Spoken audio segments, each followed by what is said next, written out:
नमस्कार। आज हम एक नया टॉपिक बात करने वाले हैं भक्ति मूवमेंट पे। भक्ति मूवमेंट क्या था, हम इसके आज बात करेंगे कि भक्ति मूवमेंट था क्या। भक्ति मूवमेंट का मतलब है कि ये स्टार्ट जो हुआ था 8 से 18 सेंचुरी में स्टार्ट हुआ था। और ये बेसिकली इसलिए स्टार्ट हुआ भक्ति मूवमेंट कि हमारे समाज में चेंज लाना था, परिवर्तन, रिलीजियस चेंज, धार्मिक चेंज लाना था। और चूंकि हमारे यहाँ उस वक्त 8 से 18 सेंचुरी के बीच में काफ़ी नए धर्म आ रहे थे। जैसे हम बात करें मुस्लिम धर्म आ रहे थे हमारे यहाँ 8 सेंचुरी से 10 सेंचुरी के बीच में। मुस्लिम धर्म जो आ रहे थे वो क्या कर रहे थे, कहा जाता है कि मुस्लिम जैसे ही अपने देश में आए इन्होंने सारे के सारे मंदिर तोड़ डाले। इससे आज तक हिंदू लोग गुस्से में हैं मुस्लिम से, और इसलिए उनमें जो आज भी एकता अगर देखा जाए हिंदू मुस्लिम में बहुत कम एकता मिल रहा है। तो इसलिए उस समाज में मुस्लिम जो आए थे 18 सेंचुरी जो हमारे मुस्लिम थे, उनका ये विचार था कि इंडिया को एक मुस्लिम देश बनाना था। तो इस डर के लिए एक नया भक्ति मूवमेंट हमारे समझ में आया। और दूसरी चीज़ और क्या थी कि 6 सेंचुरी तक हमें पता है 6 सेंचुरी में बौद्ध धर्म आया था, जैन धर्म उसके पहले आया था। और बौद्ध धर्म, जैन धर्म ये समाज को एक अच्छी राह दिखा रहे थे, लेकिन उस वक्त आते आते 8 सेंचुरी तक आते आते समाज में जैन धर्म और बौद्ध धर्म खत्म हो गया था। और क्योंकि गौतम बुद्ध और ये लोग मर गए थे, इसलिए समाज को एक नई दिशा चाहिए थी। और उस नई दिशा के लिए सबसे इम्पोर्टेंट क्या था कि एक भक्ति मूवमेंट लाया जाए, एक नया हम कह सकते हैं सामाजिक सुधार बहुत ज़रूरत थी। क्योंकि उस वक्त खास बात क्या थी, आज भी मुस्लिम की अगर मैं बात करूं तो पूरी दुनिया में 1 बिलियन मुस्लिम है। 1 बिलियन मुस्लिम है पूरी दुनिया में, 1 बिलियन। कैसे हुए मुस्लिम? क्योंकि मुस्लिम लोगों के जो धर्म है वो कहता है इस्लाम धर्म कि वो एकेश्वरवादी है, मैंने उसमें एक भगवान है, लोग अल्लाह की पूजा करते हैं, एक भगवान। हिंदू धर्म में ऐसा नहीं था। हिंदू धर्म में पत्थरों की पूजा, तमाम तरह की पूजाएं होती थी। और अपने यहाँ जो वर्ण व्यवस्थाएं थी, जात व्यवस्थाएं थी, उसमें बहुत ज़्यादा सामाजिक समस्याएं थी। सती प्रथा था उस वक्त, हम बात करें हरिजनों को बहुत सताया जाता था, आप बात कर सकते हैं सती प्रथा। और जितनी भी चीज़ें थी उस वक्त बहुत सारी समस्याओं के कारण अपने यहाँ कहा जाता है हिंदू धर्म, मुस्लिम धर्म आने से 8 से 18 सेंचुरी में कितने लोग मुस्लिम बन गए। आज मैं कितने लोगों से मिलता हूँ, मेरी बात होती है, वो बताते हैं जो मुस्लिम हो गए उनके घर वाले बताते हैं कि हमारे पूर्वज हिंदू थे। तो मुस्लिम धर्म क्यों उन्होंने ज्वाइन किया? और ज़्यादातर छोटे कास्ट लोगों ने, जैसे ब्राह्मण, क्षत्रिय, वैश्य, शूद्र, कहा था शूद्र और वैश्य ज़्यादा इन्होंने ज्वाइन किया, क्योंकि इनको अपने धर्म में, हिंदू धर्म में वो इज्जत, वो समानता नहीं मिला था। इसलिए इन्होंने सबसे अच्छा क्या माना, क्योंकि अब कहा जाता है हिंदू धर्म में कहा गया है कि मोक्ष की प्राप्ति केवल और केवल ब्राह्मण और क्षत्रिय कर सकता था, बड़े बड़े कुल का व्यक्ति। और शूद्र और वैश्य के लिए मोक्ष प्राप्ति करना एक बहुत बड़ी बात थी। हम शुरू करेंगे आज भक्ति मूवमेंट क्या था, हम इससे बात करेंगे। भक्ति मूवमेंट के विषय कहा गया, भक्ति मूवमेंट, आप भक्ति मतलब भगवान की, मोक्ष तभी आप प्राप्त कर सकते हैं भगवान की। वो 3 मार्ग हैं, एक है ज्ञान मार्ग, दूसरा है कर्म और तीसरा है भक्ति मार्ग। ज्ञान मार्ग और कर्म मार्ग काफी कठिन है, वो आप मुश्किल है, काफी कठिन, मतलब कि ज्ञान मार्ग और कर्म मार्ग मांगता है काफी परिश्रम, लेकिन भक्ति मार्ग नहीं मांगता। भक्ति मार्ग क्या कहता है, अगर भगवान को पाना है, मोक्ष पाना है। मोक्ष का मतलब क्या होता है हम समझेंगे। मोक्ष का मतलब होता है हम इस जीवन हमारा लगातार आता जाता रहा, मरने के बाद हम उससे मुक्ति पा जाए। मुक्ति, मोक्ष का मतलब मुक्ति। और हमें जो समझना है वो ये समझना है कि भक्ति मार्ग सबसे आसान मार्ग बताया गया है। और आज सब वो देख ही रहे हैं आप, पूरे समाज में लोग मरते हैं, राम नाम सत्य है लोग बोलते हैं। दूसरा चीज और क्या बोलते हैं, अगर समाज में दुख के टाइम लोग भगवान का ही नाम लेते हैं, राम नाम, हरे कृष्णा हरे रामा। ये सब जो चीजें बनाई गई थी, ये जो भजन और कीर्तन, ये सब 8 से 18 सेंचुरी भक्ति मूवमेंट बनाई गई थी। काफी संत आए थे जिन्होंने सुधारवादी काम किया था, हम आप बात करेंगे। तो भक्ति मार्ग आज भी आपको देखने को मिल जाएगा आराम से, क्योंकि भक्ति मार्ग आज भी भगवान को लोग मानने वाले हैं, सब मानते हैं भगवान को। लेकिन हाँ इतना है कि जो ब्राह्मणों की जो उस वक्त 8 से 18 सेंचुरी में वर्चस्व था वो काफी खत्म हुआ है भक्ति मार्ग आने से, भक्ति मूवमेंट आने से। हम अब बात करेंगे। पहला पॉइंट है इंटीग्रेशन ऑफ कल्ट। अगर हम बात करें इंटीग्रेशन ऑफ कल्ट की, उस वक्त सबसे बड़ी समस्याएं थी कल्ट में, सबका धार्मिक, हमारे धर्म में जो सबसे बड़ी समस्याएं थी हिंदू धर्म में, वो ये थी कि महिलाओं को, वुमेन्स को और शूद्र को पुराण पुराण पुराण पढ़ने की अधिकार नहीं था। पुराण, वेद पुराण आप कह सकते पढ़ने का अधिकार नहीं था। और उस वक्त हवा बात की जाए, लोग विष्णु धर्म में जगन्नाथ मूर्तियां बनना शुरू हो गए। जगन्नाथ मूर्तियां कैसी होती है आपने देखा होगा शायद, वो ऐसे करके कुछ होती है जगन्नाथ मूर्तियां भगवान की, विष्णु भगवान की, और ऐसे करके मूर्तियां होती है जगन्नाथ मूर्तियां। ये सबसे पहले तमिलनाडु में बना था और ये मूर्तियां बनने का सिलसिला यहीं से सबसे ज्यादा शुरू हुआ। कहा जाता है सबसे ज्यादा स्कल्पचर मूर्तियां बनना कब शुरू हुआ था, 8 से 18 सेंचुरी के बीच में अपने समाज में मूर्तियों की अथाह लगे, मूर्तियां बनना स्टार्ट ज्यादा हो गए थे। खैर हालांकि कई संत लोग आए, संतों ने, कबीर ने कहा, जैसे विरोध भी हुआ मूर्ति पूजा का, लेकिन विरोध हुआ लेकिन कम हुआ है मूर्ति पूजा करना। आज लोग मूर्ति की कम पूजा करते हैं, लेकिन फिर भी अब बात करते हैं हम आगे कि इंटीग्रेशन ऑफ कल्ट क्या था, धार्मिक चीजों का समन्वय क्या था। महिलाओं और शूद्रों को वेद और पुराण पढ़ने का अधिकार नहीं था, और विष्णु के अलग अलग लोगों ने मूर्तियां बनाना स्टार्ट कर दिया। जगन्नाथ, विष्णु का नाम जगन्नाथ पड़ गया था। और डिफरेंसेस एंड कल्ट्स की अगर हम बात करें, तांत्रिक, सबसे बड़ी बात उस वक्त क्या थी, कुछ लोग तांत्रिक विद्यालय मानने वाले थे। तंत्र विद्या में महिलाएं, बच्चे और कई छोटे जात के लोग तंत्र विद्या में इतने माहिर थे। तंत्र विद्या भूत प्रेत, समाज में अंधविश्वासों की अथाह दिक्कतें थी। अंधविश्वास, कुरीतियां, आडंबर, खराब आडंबर, लोगों की खराब मानसिकता, तमाम सामाजिक समस्याएं थी। तांत्रिक विद्या, तांत्रिक और वैदिक, उस वक्त जो सबसे कॉन्फ्लिक्ट जो था भक्ति मूवमेंट में, सबसे बड़ी कॉन्फ्लिक्ट, वो तांत्रिक प्रैक्टिसेस को अपनाया जाए कि वैदिक, वेद को अपनाया जाए। इंडिया, अपने यहाँ हिंदू धर्म में वेद है, 4 वेद है, और अपने उपनिषद है, उसको अपनाया जाए कि तांत्रिक प्रैक्टिसेस के बारे में कहा जाता है कि भूत पिशाच भगाने वाला या उस तरीके के पूजा अर्चना किया जाए। उसमें बहुत बड़ा विवाद चल रहा था। और poems of the prayer and early tradition of भक्ति, अलवर नयनार करके 2 तमिलनाडु में एक हम कह सकते हैं 2 संप्रदाय आया, हम कह सकते हैं इंसान आए या इंस्टीट्यूशन आया, अलवर नयनार करके। अलवर जो थे वो विष्णु को मानने वाले थे, नयनार जो थे वो शिव भक्त को मानने वाले थे, शिव शंकर भगवान की पूजा करने वाले थे नयनार, और विष्णु जो थे वो अलवर थे। अलवर का मानना था कि विष्णु भगवान की पूजा करिए आप। तमिलनाडु में सबसे पहले जो पोएम्स ऑफ प्रेयर ट्रेडिशन भक्ति में सबसे पहले जो बात हुई थी 6 सेंचुरी से 8 सेंचुरी के बीच में, 6 से 8 सेंचुरी के बीच में, वो अलवर और नैनवार तैर थे। अलवर का मानना था विष्णु भगवान की पूजा करिए आप, और नैनवार का मानना था शिव भगवान की पूजा करिए। कि क्या था, ऐसा क्यों हो रहा था, हम आगे आपको बात करेंगे, लेकिन पहले समझ लेंगे अलवर नैनार ऐसा क्यों कर रहे थे। अलवर नैनार एक्चुअली क्या था, उस वक्त अपनी जो सबसे बड़ी बात थी कि उस वक्त मुस्लिम आक्रांता, मुस्लिम आक्रमण बहुत ज्यादा हो रहे थे, और अपना हिंदू धर्म खतरे में था। और खतरे में होने की वजह से तमाम पोएम्स, आप बात करिए हरे रामा हरे कृष्णा, आप बात करिए राम राम राम जो हम लोग लेते हैं, जितने भी हाइमन्स थे, मैंने हाइमन्स भजन हम कर सकते हैं, हाइमन्स भगवान के भजन जितने भी हैं सब इसी वक्त बने थे। और अलवर नैनार के लोग क्या कर रहे थे, जगह जगह घूम रहे थे, घूम के शंकर भगवान की पूजा और विष्णु भगवान की पूजा में लोग लीन थे।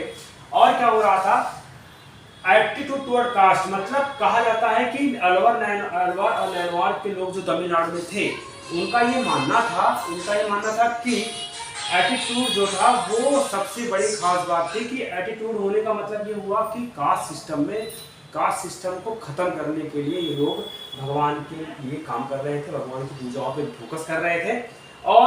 और कास्ट सिस्टम में, हिंदू धर्म में सबसे बड़ी दिक्कतें थी, इसलिए ये लोग ऐसा कर रहे थे। और अगर हम बात करें भक्ति मूवमेंट को 2 भागों में डिवाइड किया गया है, 2 संप्रदायों में। पहला है सगुन, दूसरा है निर्गुण। सगुन का मतलब होता है जो भगवान के अवतारों को मानते हैं, राम, विष्णु और कह सकते हैं आप कृष्ण भगवान अवतारों को मानना, या मूर्ति पूजा करना। सगुन जो थे मूर्ति पूजा के आप कह सकते हैं सपोर्टिव थे, लेकिन निर्गुण जो लोग थे वो बिल्कुल नहीं सपोर्टिव थे। उनका मानना था कि अवतार नाम की कोई चीज होता नहीं, भगवान एक है और उसका हम दिल से मानते हैं, यही इंपॉर्टेंट है, जरूरी नहीं। ऐसे कबीर आए थे, कबीर ने कहा नहाते वक्त आप ओम नमः शिवाय बोल दीजिए, बहुत। तो क्योंकि वो निर्गुण समाज के थे, वो निर्गुण मतलब वो किसी भी अवतार को नहीं मानते, चाहे शंकर भगवान हो, चाहे विष्णु भगवान हो, चाहे वो कृष्ण भगवान हो, किसी अवतार को नहीं मानते। निर्गुण सोच वाले लोग उस वक्त आए थे, सगुण सोच वाले आए थे, वो अवतार को मानते थे, राम, शिव, विष्णु भगवान, लक्ष्मी देवी, पार्वती, इनको मानने वाले लोग थे। हम आगे आएंगे समझेंगे। वुमेन्स कहा जाता है कि औरतें भी उस वक्त, औरतों का नाम जो था वो सबसे खास बात जो नाम था वो आपको समझना होगा, कैराकल अमैया करके नाम थे। ये अलवर की थी। अलवर मतलब विष्णु उपासक थी, और ये पूरे तमिलनाडु घूम घूम के हिंदू धर्म को एकदम स्ट्रांग बना रहे थे लोग। अलवर नैनार करके जो थे, और जो कैराकल अमैया जो एक महिला थी, वो भी विष्णु भगवान की कह सकते हैं मूर्तियों के ऊपर काम हो रहा था। समाज में जो कुरीतियां थी, कास्ट सिस्टम था, मुस्लिम लोग आ चुके थे, इन सब के लिए मजबूत करना हिंदू धर्म बड़ी इंपॉर्टेंट थी, इसलिए ऐसा हो रहा है। इसके बाद रिलेशन स्टेट 19, अगर हम बात करें स्टेट, उस वक्त राज्य कौन कौन से थे 6 to 19 सेंचुरी में, तो सबसे इंपॉर्टेंट था चोला रूलर्स। चोला जो डायनेस्टी थी, पांड्या डायनेस्टी थी, वहां पे नीचे आप आई साउथ इंडिया में बात करें, उस वक्त राज कर रहे 13वीं सेंचुरी की बात मैं बात करूं तो इन लोगों ने क्या किया, चोला डायनेस्टी में विष्णु और शिव टेम्पल खूब सारे बने। शंकर भगवान के मंदिर आप कह सकते हैं टेम्पल, और दूसरा विष्णु बहुत सारे बने। उसमें नाम जो है साउथ में त्रावणकोर और चिंदमन, और यहाँ पे इतने सारे मूर्ति बने, और मूर्ति बनने के जितने संत थे, दिन भर जो विष्णु भगवान और शंकर भगवान जो लोग थे अलवर नैनार, दिन भर हरे राम हरे कृष्णा, हरे राम हरे कृष्णा, मतलब उस समाज में इतने सारे गाने बन गए थे कि आज जो गाने हम लोग, आज भी वो गाने रिलेवेंट हैं, आज भी वो गाने जो इस वक्त बने थे अलवर नैनार के समय, और जो मूर्तियां बनाई जा रही चोला डायनेस्टी की वजह से, वो आज भी भजन आज भी है, वो हाइमन्स की बात करें वो आज भी है। और इसलिए हमारे हिंदू धर्म को मजबूत करने के लिए काम कर रहे थे। अगर बात करें वीरशैव ट्रेडिशन, ये कब आया था, कर्नाटका में 12वीं सेंचुरी की बात है, वीरशैव ट्रेडिशन आया था। ट्रेडिशन क्या था समझिए, इनमें जो सबसे प्रमुख इंसान थे वो, उनका नाम था भास्वन नाम था, और 1106 में ऐसा हुआ था, मैंने आपका 12वीं सेंचुरी की बात है। जो कर्नाटका में जो लोग थे वो शिव शंकर भगवान के भक्त थे, और ये लिंगायत के मानने वाले थे। लिंगायत का मतलब होता है आप समझिए कि वीरिंग द लिंगा। कहा जाता है कर्नाटका में 12वीं सेंचुरी में जब मुस्लिम लोग आ गए थे, तो वहां के लोग सारे अपने पूरे बॉडी पर शंकर भगवान की लिंग को बांध के, सर पे बांध के भगवान की एक कह सकते हैं आप एडवर्टाइजमेंट कर रहे थे कि हमें हिंदू धर्म को मजबूत बनाना है। क्योंकि हिंदू धर्म में जितने छोटे कास्ट लोग थे ना, सब मुस्लिम बन रहे थे, कन्वर्ट हो रहे थे, क्योंकि उन्हें दिख रहा था कि हिंदू धर्म में, सही बात तो ये हिंदू धर्म में ब्राह्मणों और उच्च जाति के लोगों के किसी को समानता है, उनकी जिंदगी बहुत खराब थी। इसलिए बड़ी जरूरी बात ये थी कि वो समानता उन्हें मुस्लिम धर्म मिल सके। मुस्लिम धर्म में कुछ तो ऐसी खास बात थी, कहा जाए अच्छी बात तो थी, इसलिए पूरी दुनिया में आज कई देश ऐसे हैं जहाँ पे मुस्लिम धर्म आज सबसे इंपॉर्टेंट है।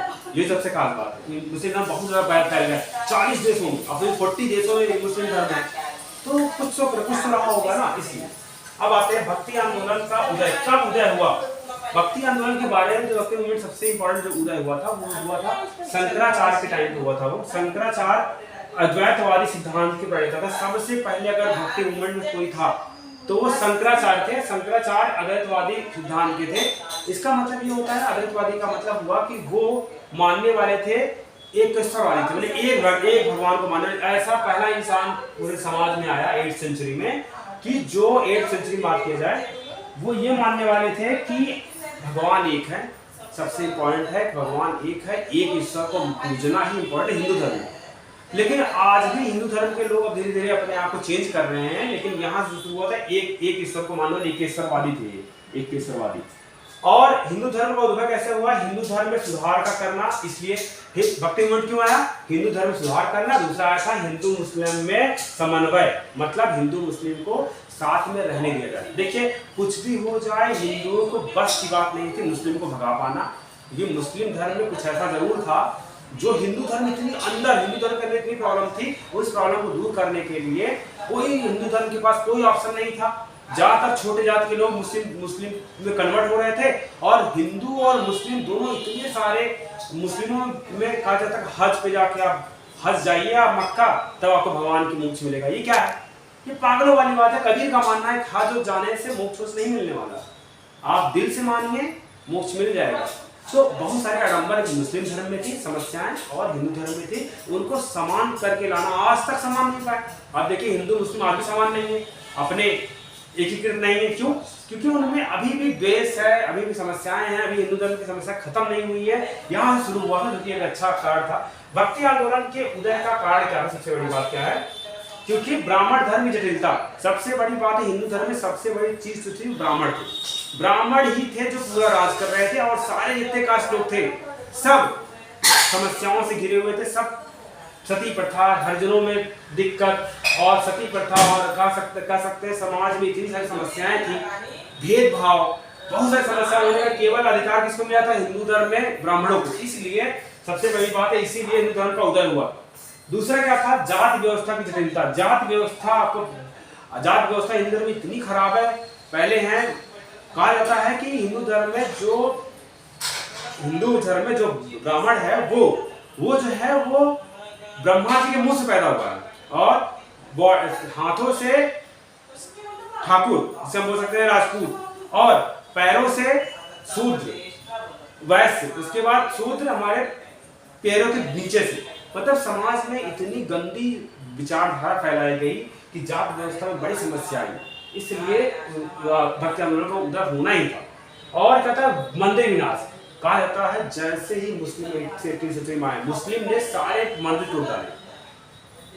मंदिर तोड़ने के बाद ही तो मैं बता रहा हूँ आपको कि कितने सारे चोल राजाओं ने कितने सारे शिव धर्म शंकर भगवान ने मंदिर बनवाया, वहां पे हरे राम हरे कृष्ण कहा जा रहा है। क्यों कहा जा रहा है? हिंदू धर्म सारा खराब। मुस्लिमों आक्रांता ने मुस्लिम लोगों ने आकर सारे हिंदू धर्म की मूर्ति तोड़ डाले, और इससे हिंदू धर्म कमजोर हो गया। इसलिए बहुत सारे टेम्पल बनना भी जरूरी था, और उदय यही कहा जाता है। और ये मुस्लिम आक्रमणकारी का अत्याचार, सबसे बड़ी बात अत्याचार इतने सारे थे, वो आकर जो टैक्स लगा दिए। जब मुस्लिम हम पे राज कर रहे थे तो हम पे टैक्स लगा दिए। हम लोग निराश होकर भक्ति मार्ग को पकड़ लिए, भैया भक्ति भगवान का मार्ग ही अब हमें न्याय दिलाएगा, हमारे बस का नहीं, हम लड़ नहीं पाएंगे मुस्लिमों से। राजनीतिक वातावरण और इस्लाम का प्रभाव। इस्लाम आने से सबसे बड़ी समस्या हुई भक्ति मार्ग को उदय होने में। राजनीतिक वातावरण मतलब अपने समाज में जितने भी राजा लोग आए थे, इनका तो एक ही देश था कि हिंदुस्तान को, इंडिया को मुस्लिम देश बतौर करना, इंडिया को मुस्लिम देश बनाना, ये एक उद्देश्य था। इसलिए सबसे बड़ी बात क्या थी? इसलिए हमें भक्ति आंदोलन उदय हुआ। विशेषता क्या थी? मानते हैं कि जितने लोग आए थे इसमें सबका मानना था एक ईश्वरवादी पे ध्यान देना। एक ईश्वरवादी क्या? एक भगवान की पूजा करना। हिंदू धर्म में ये सामने आया। क्यों? क्योंकि सबको डर लग गया था, सारे संत को, कि अगर ये बात हम लोग नहीं फैलाएंगे तो जितने हिंदू लोग हैं सब क्या होंगे? सब जो है मुस्लिम कन्वर्ट हो जाएंगे, और इसलिए हिंदू धर्म जो हिंदुस्तान है वो मुस्लिमों का देश बन जाएगा। और दूसरी चीज और क्या थी? वो लोग ये मानते थे बौद्ध धर्म का पतन भी हो चुका था, तो कोई भी समाज में ऐसी बड़ी संस्था थी नहीं जो हिंदुओं को बचा सके। इसलिए ध्यान दिया गया, इस पे काम किया गया कि हिंदुओं को विश्व भावना, विश्व के सबसे अच्छे जात के रूप में ले जाने के लिए ऐसी बातें सामने आई। अब इसमें कौन कौन संत थे उसकी हम बात करेंगे। रामानुज एक संत करके आए जो 1017 में आंध्र प्रदेश पैदा हुए थे। ये सगुन जात के थे। सगुन मतलब मूर्ति पूजा का कर सकते हैं, या आप कर सकते हैं कि सगुन के मानने वाले लोग अवतार को मानते थे, और इनका मानना था कि शूद्र को भी मोक्ष मिलना चाहिए, और भक्त ईश्वर कहा जाता है शूद्र को भी मोक्ष मिलना ही चाहिए। उनका मानना यह था, शूद्र भी उतने हैं। और कहा जाता है कि रामानुजम हो गए, या रामानुजम ने शुरुआत की, और ये साउथ इंडिया के थे जो शुरुआत की कि मोक्ष जो है हमारे शूद्र को ही मिल जाए, कि वो जीवन मुक्ति से मुक्त हो जाए। क्योंकि उनको, मैंने आपको बताया गया, महिलाओं को और शूद्रों को पुराण वेद पुराण पढ़ने का अधिकार नहीं था। अब आते हैं दूसरे क्रम आते हैं रामानंद कौन था? रामानंद जो थे वो 12 उनके शिष्य थे, और ये बनारस में ये जो है हमारे बनारस में इन्होंने शिक्षाएं ग्रहण की। और सबसे बड़ी बात इन्होंने क्या किया रामानंद ने, कि समाज की जो कुरीतियां थी उसके लिए इन्होंने बहुत काम किया। पहले जो इन्होंने काम किया था वो ये था कि व्यक्ति ईश्वर के भक्त तभी आप हैं, आप तभी हो सकते हैं ईश्वर के भक्त जब आप भाई भाई का आप व्यवहार अपनाएंगे। उनका मानना था कि दुनिया में, अपने देश में सब ईश्वर के भक्त हैं, इसका मतलब सब भाई हैं। वो ऐसा मानते थे। उनका ये भी विचार था कि जो हमारे रामानंद थे, ये इनके शिष्य जो थे वे हमारे सबसे महान जो संत थे कबीर, इनके शिष्य थे रामानंद के, और इन्होंने ही उनसे शिक्षा ली थी, कबीर ने उनसे शिक्षा ली थी, आप कर सकते हैं। हम आगे आते हैं, कबीर के बारे में समझेंगे। कबीर कौन थे? कबीर के बारे में कहा जाता है कबीर जैसा आदमी 15वीं शताब्दी में 15th सेंचुरी पैदा हुआ। वो इंसान एक ब्राह्मण महिला के कोख में जन्म हुआ उसका, और वो महिलाएं विधवा थी। वो लोक लाज के डर से उसको एक नदी किनारे छोड़ के चली जाती है, और वहाँ पे एक जुलाहा नाम का कि छोटा जाति का आदमी उसका पालन पोषण करता है, कबीरदास का। और कबीरदास ऐसे इंसान हुए जिन्होंने पढ़े तो लिखे तो कम थे, लेकिन दुनिया में कहा जाता है कबीरदास का आज भी बहुत इंपॉर्टेंस है। कबीरदास ने बहुत कुछ अच्छा काम किया है अपने धर्म चलाने की। उस वक्त इतनी सारी समस्याएं थी इंडिया में, भारत में, कि इसीलिए रिलीजन है उसका चेंज करना ही था। तो उसमें सबसे महान जो व्यक्ति आया वो था कबीर थे। और कबीर जो शिष्य थे वो रामानंद के थे, और इनका मानना था कि ईश्वर भक्त से ही मोक्ष प्राप्त हो सकती है, और ये समाज सुधारक भी थे। और इन्होंने कहा, ये निर्गुण समाज के थे, और इन्होंने सबसे बड़ी बात जो की वो ये की, इन्होंने हिंदू अध्यात्म को प्रेरित किया और हिंदू मुस्लिम समन्वय पर ध्यान दिया।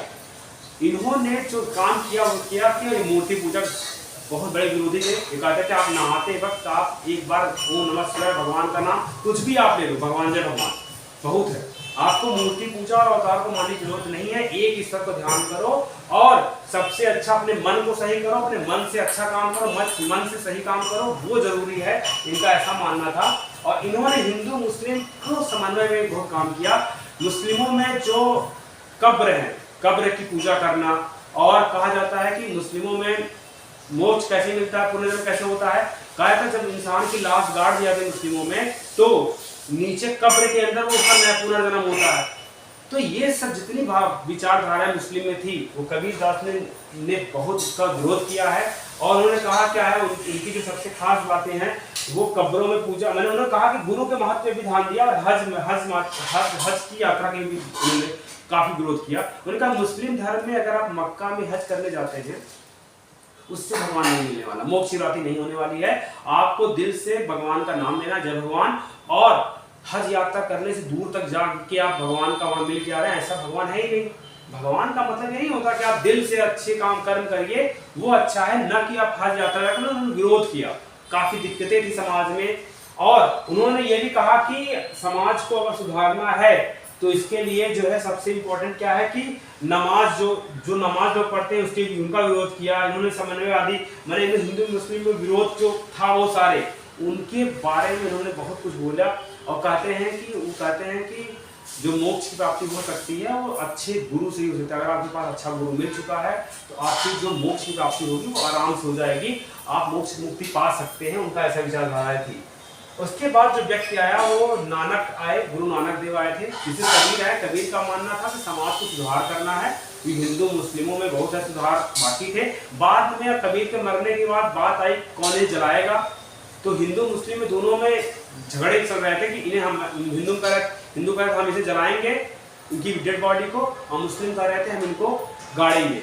लेकिन इसमें एक समन्वय हुआ क्योंकि दोनों जो धर्म के लोग थे इनको मानते थे कबीरदास को। क्योंकि कबीरदास का सबसे इंपॉर्टेंट जो चीज था वो उन्होंने विरोध तो किया, लेकिन कई जगहों पे कुरान का और वेद का समर्थन भी किया। लेकिन उन्हें दिक्कत थी कि जो ब्राह्मण है, मुल्ला सबसे ऊपर है, इसके खिलाफ उन्होंने बोला ये गलत है, ब्राह्मण को ही ऊपर की उपाधि नहीं मिलनी चाहिए। उसके बाद एक बहुत बड़ा विद्वान आया जिसका नाम था नानक। गुरु नानक जो थे उनका जो जन्म हुआ था वो हुआ था, आप समझिए गुरु नानक का जन्म जो हुआ था वो हमारे उनके जन्म का टाइम कहा जाता है कि इसी भक्ति मूवमेंट में हुआ था। गुरु नानक एक ऐसे इंसान थे जिन्होंने जिन्होंने हमेशा एक ईश्वरवादी पे ध्यान दिया, एक भगवान की ही पूजा पे उन्होंने कहा कि आप फोकस करिए। गुरु नानक का मतलब था, और ये बचाना था, हिंदू धर्म बचाने के लिए वो आए थे।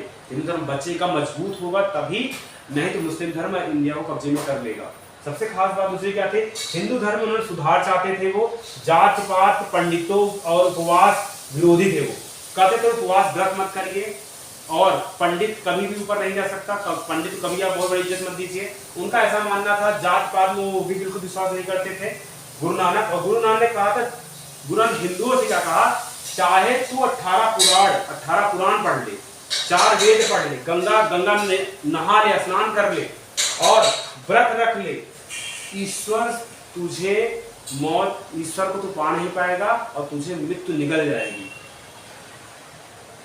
वेद पढ़ने से, पुराण पढ़ने से और गंगा में नहा लेने से भगवान नहीं मिलेंगे, भगवान की मुक्ति नहीं होगी। वो उन्होंने कहे हिंदू धर्म है तू अपना जो धर्म है उसको सुधार, अच्छा कर्म कर, ये इंपॉर्टेंट है, ना कि वेद पढ़ डाल, पुराण पढ़ डाल, उपनिषद पढ़ डाल, इससे कुछ नहीं होने वाला। और उन्होंने और जो बात कही वो मुस्लिमों के लिए जो कही वो कही कि अपनी दयालुता, दयालुपन मस्जिदों में दिखा। और दूसरी बात क्या कही उन्होंने, और कही सत्कर्म कर, सत्कर्म कर, सही कर्म कर, तभी तुझे भगवान की प्राप्ति हो सकती है, ये अल्लाह की प्राप्ति हो सकती है, नहीं तो नहीं हो सकती। इन्होंने और क्या बोला, वो भगवान को इन्होंने पुनर्जन्म में ये विश्वास रखते थे, पुनर्जन्म में इनका विश्वास था कि पुनर्जन्म इसके बाद होता है और मुक्ति मिलेगी, पुनर्जन्म जरूर होगा, इनका ऐसा मानना था। अब आते हैं उसके बाद एक जो सबसे बड़े संत है तुलसीदास। तुलसीदास को आज कौन नहीं जानता, उन्होंने रामचरितमानस का आविष्कार किया था। रामचरितमानस आज भी पढ़ी जाती है। अच्छा, रामचरितमानस को क्यों बनाया गया? सब रामचरितमानस अवधी लैंग्वेज में लिखी गई है, आप समझिए, और भोजपुरी लैंग्वेज में लिखी गई है। उसमें तुलसीदास ने क्या लिखा है, भगवान विष्णु का पूजा हम करते हैं राम, और विष्णु भगवान शंकर भगवान विष्णु का पूजा राम करते हैं, राम जो है कृष्ण भगवान की पूजा करते हैं, राम शंकर भगवान की पूजा रामायण में करते हैं, और शंकर भगवान राम की पूजा करते हैं। तो उनका जन्म हुआ था 1532 में हुआ था, और ब्राह्मण परिवार में उनका जन्म हुआ था। और कवि जो है, ये कवि भी थे और भक्त भी थे। और पत्नी के फटकार के कारण जो है वे दुख के कारण, पत्नी ने उन्हें फटकार कर भगा दिया था तुलसीदास को, उनके दुख के कारण वो भक्ति में लीन हो गए। और लीन होने के बाद उन्होंने जो अपनी पूरी आध्यात्मिक गुरु ने कहा जाता है, और ये रामचरितमानस और सगुन जात, सगुन मतलब मानते थे कि राम भगवान थे, और इसलिए उन्होंने एक किताब का आविष्कार किया। उस वक्त जो राज चल रहा था अकबर, कहा जाता है अकबर से महान कौन व्यक्ति था उस वक्त था, वो व्यक्ति था तुलसीदास अकबर से भी महान व्यक्ति था। और इसे कहा था दुनिया में सबसे महान व्यक्ति कौन पैदा हुआ, वो तुलसीदास, अकबर से भी महान।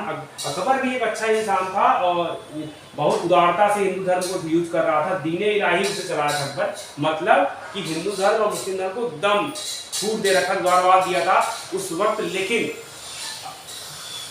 तुलसीदास चाहते थे हम एक ऐसी बुक की आविष्कार करें जिससे समाज में लोग सीखे कि राम भगवान शंकर भगवान पूजा करते हैं, शंकर भगवान राम का, मतलब एक अच्छी लोगों को समानता, लोगों को एक अच्छी सीख देने की कोशिश कर रहे हैं तुलसीदास। और इनका मानना ये भी था कि उस वक्त उनका मानना यह था कि उस वक्त जो किताब थी वो लोग पढ़ के घर में पढ़ते भगवान के नाम लेते उस किताब को पढ़ते आज भी पढ़ा जाता है, इसलिए बड़े प्यार से विद्वान उनका बहुत ज़्यादा इनकी सपोर्ट करते हैं, उनका प्रशंसा करते हैं तुलसीदास जी की। आज तक वैसी किताब कोई बनी नहीं जिसको मतलब रामायण रामचरितमानस।